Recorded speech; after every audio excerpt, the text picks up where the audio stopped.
முக்கிய செய்தியாக பார்த்து வருகிறோம். திருப்பூரில் சமையலர் மீது நடத்தப்பட்ட தீண்டாமை வழக்கில் குற்றவாளிகள் 6 பேருக்கு தலா 2 ஆண்டுகள் சிறை தண்டனை விதிக்கப்பட்டுள்ளது. முக்கிய செய்தியாக பார்த்து வருகிறோம். திருப்பூரில் சமையலர் மீது நடத்தப்பட்ட தீண்டாமை வழக்கில் குற்றவாளிகள் 6 பேருக்கு தலா 2 ஆண்டுகள் சிறை தண்டனை விதிக்கப்பட்டுள்ளது. திருமலை கவுண்டம்பாளையம் அரசு பள்ளியில் பணியாற்றி வந்த சமையலர் பாப்பாள் மீது தீண்டாமை நிகழ்த்தப்பட்டதாக வழக்கு தொடரப்பட்டிருந்தது. இதுகுறித்த கூடுதல் விவரங்களை வழங்குவதற்காக எமது செய்தியாளர் பாலா இணைப்பில் இருக்கிறார். வணக்கம் பாலா, முழு விவரங்களை பதிவு செய்யலாம். நிச்சயமாக சிந்துஜா, சமையலர் பாப்பாள் மீது நடத்தப்பட்ட தீண்டாமை நிகழ்வு வழக்கில் 6 பேருக்கு 2 ஆண்டு கால தண்டனை விதித்து நீதிபதி இன்று திருப்பூரில் தீர்ப்பளித்துள்ளார்.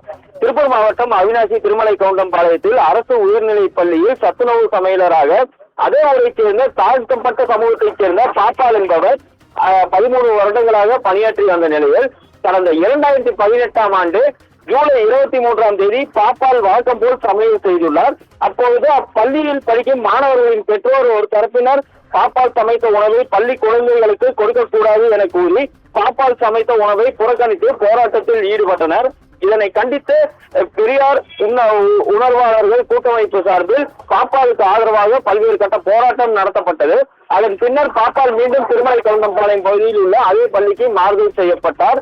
இதனிடையே தன்னை பணி செய்ய விடாமல் தடுப்பது குறித்து பாப்பாள் திருப்பூர் காவல் நிலையத்தில் புகார் கொடுத்துள்ளார். புகாரின் பேரில் 88 பேர் மீது புகார் அளிக்கப்பட்ட நிலையில் இறுதியாக 36 பேர் மீது வன்கொடுமை தடுப்பு சட்டத்தின் கீழ் வழக்குகள் பதிவு செய்யப்பட்டு 7 வருடங்கள் இந்த வழக்கின் விசாரணையானது நடைபெற்று வந்தது. 70க்கும் மேற்பட்ட வாய்தாக்கள் விசாரணை என திருப்பூர் மாவட்ட பட்டியல் என மற்றும் பழங்குடியின வன்கொடுமை தடுப்பு சிறப்பு நீதிமன்றத்தில் நடைபெற்று வந்த நிலையில் இந்த வழக்கின் இறுதி விசாரணைக்கு இன்று வந்த நிலையில் வழக்கை விசாரித்த நீதிபதி சுரேஷ் அவர்கள் பழனிசாமி, சக்திவேல், சண்முகம், வெள்ளியங்கிரி, துரைசாமி, சீதாலட்சுமி ஆகிய 6 பேரை குற்றவாளியாக அறிவித்து தற்பொழுது 6 பேருக்கும் 2 ஆண்டு காலம் சிறை தண்டனை அளித்து தீர்ப்பளித்துள்ளார். சிந்துஜா,